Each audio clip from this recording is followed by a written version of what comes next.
Hey, happy day. Love the bangs. Actually, I hate the bangs. This haircut's driving me crazy. And one of these days I'll get used to it, but right now it's driving me crazy. Do you ever make a change in your life, hoping it's, or thinking it's going to be positive, and then you're like, you have to get used to it, right? Whenever we make a change, we have to get used to the change and make it a habit. Well, I'm not used to the hair yet. I'll get used to it, maybe because I've had the flu for a couple of weeks and it just kind of mussed up everything. But I'm calling today rolling because I feel like I'm starting to get momentum and get on a roll again. Day 4 of the Challenges Secret Challenge, and I'll probably change the name of that, and I'll probably do it this year live 8 times because I'm taking Kelly Roach's live launch challenge as I'm doing my challenge. And like anything else, we find things in anything that we expose ourselves to: experiences, books, programs, webinars, topics, videos, whatever we watch and consume, including the crap that we consume, like Netflix or Hulu or crazy YouTube videos or silly things. It all impacts us, and we put it all together and we spit it out in something that's uniquely ours. And I'm doing that with my challenges. I was looking like everyone else, everything evergreen, but I'm thinking I actually love doing stuff live. So the live launching, it's kind of giving me permission to go ahead and do my challenges live all year long. And so I think that's what I'll be doing. I'm kind of excited about it. I think I've even got a name for it. I will share more with you on that in a couple of days. Right now it's Challenges Secrets Day 4, and it was all about the mechanics of how to do a challenge. And there's, of course, a myriad of different ways to do it, but I share, hey, keep it simple. What's the way that I do it? I keep it as simple as possible. Make it free. If somebody has to spend a lot of money to do a challenge, they're not going to do it. If it's hard or complicated or not simple or easy, they're not going to do it. And so I boiled it all down to what is the simplest, easiest, fastest way to knock out and get your challenge out. Every single person that's on my challenge could have a challenge done, mapped out, and be doing it next week. It's that simple. It's boiling it down to, this is what you really need to do. You don't need to spend a year learning and figuring out and doing to other people's and taking courses. This is it. 10 days. And it probably will go from a 10-day challenge to a 5-day challenge or a 4 pillars challenge, whatever. We'll see if I adopt that format exactly or if I continue to go with my own. I'm already doing it over kind of a 10-day period. So they've got sort of a 10-day period. I think it's a 10-day period. They go 4 and 5. I guess it's 9 days. So maybe close enough. We'll see. I'll have to test it and tweak it a little bit. And of course, make it my own. So I feel like I'm starting to, whenever I start a new challenge, the first couple of days to me personally are a little rough. I don't know why. Probably because I do different types of challenges all the time.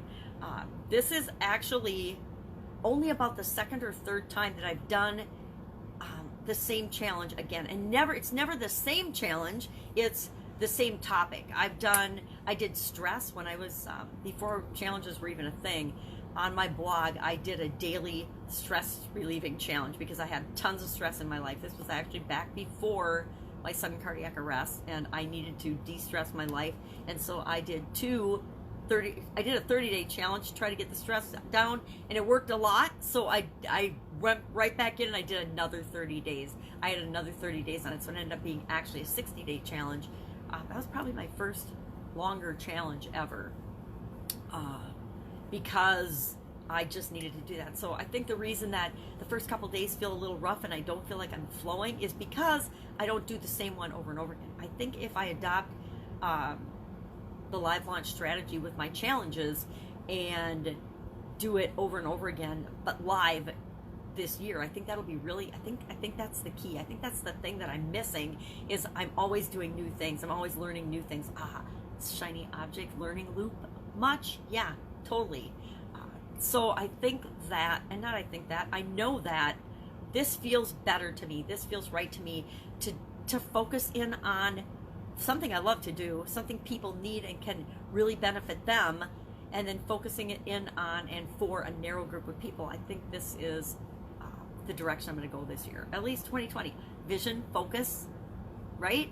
I think that it just feels right. So flowing. I feel like I'm flowing with that. I feel like by the time I get to day 4 of my challenges, and of course if it's a 5-day challenge, I would hope I'm flowing, but my challenges tend to be longer. They tend to be 30, 90, 180, or 365 days. So since I tend to do longer challenges,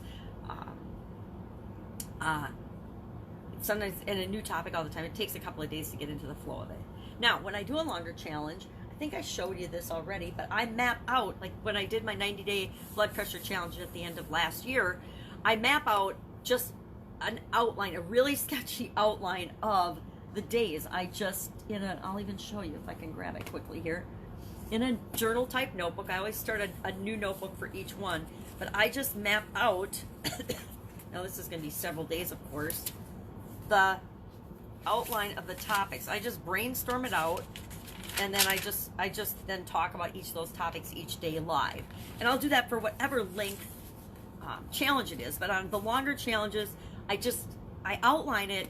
Then of course it changes as I'm going through the challenge all the time. So it starts like this, and then I end up in a totally different book, usually with the absolute actual daily topics. So challenges are my jam. I absolutely love them, and I want to teach people how to do them because they're super fun, they're super effective, and they can change your life, because our obstacles, our challenges are actually the key to what we're here to provide to other people, the key of how we can serve other people. Because if we've solved it, we've gotten through it, we are a perfect example of how to get through it, and sort of how to get through it without making all the mistakes we made along the way. Skip doing this because I spent 3 months on it and it got me 0 results.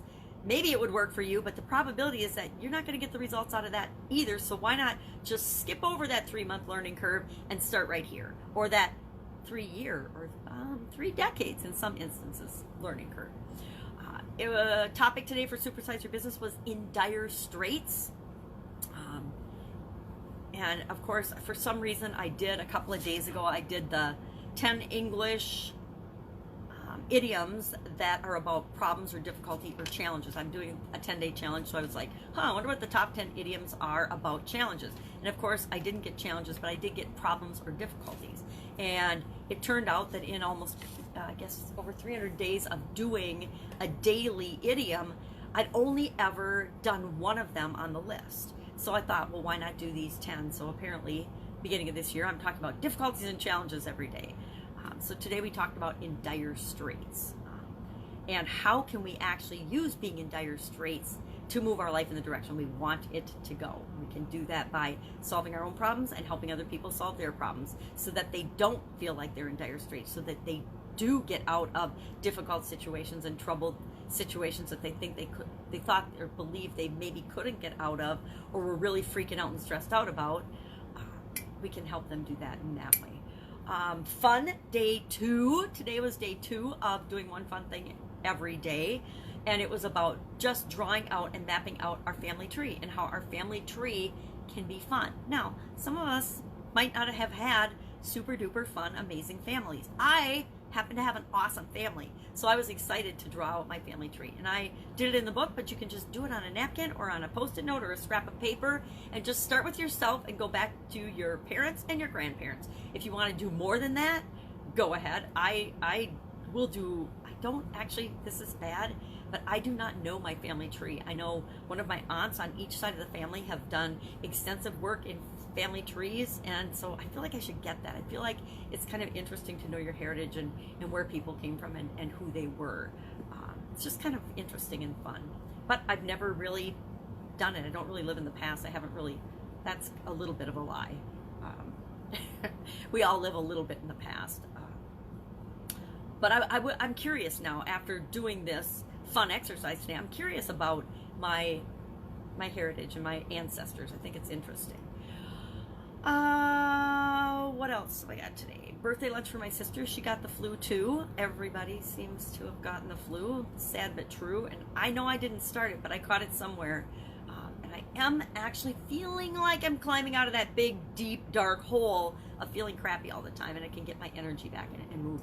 I did lose my daughter's dogs yesterday, which was a little drama when the police knocked at the door and said, is this, are these your dogs? I said, oh my God, thank you. So had a little stress and drama losing the dogs yesterday. Still working on the health thing, but that's kind of an always thing, right? And then after I'm healthy in a day or two, I will really hop into my 2020 actions and things that I want to do. So if I can help you in any way, hit me up in the comments below. otherwise, I will be with you tomorrow with another update, what I'm up to, what's going on, what's working, what's not.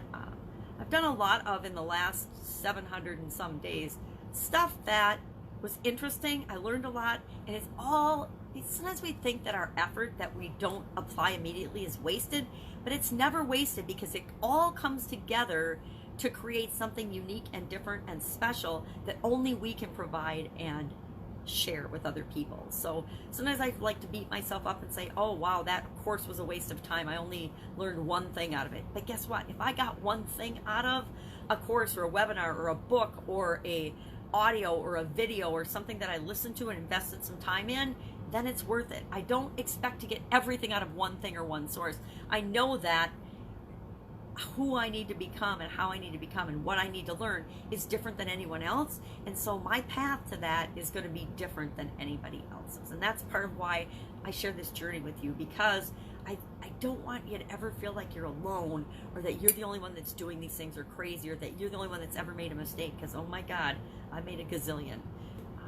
So that's it. Have an absolutely amazing day. Again, if I can help you, hit me up. Otherwise, I will be with you tomorrow. Bye.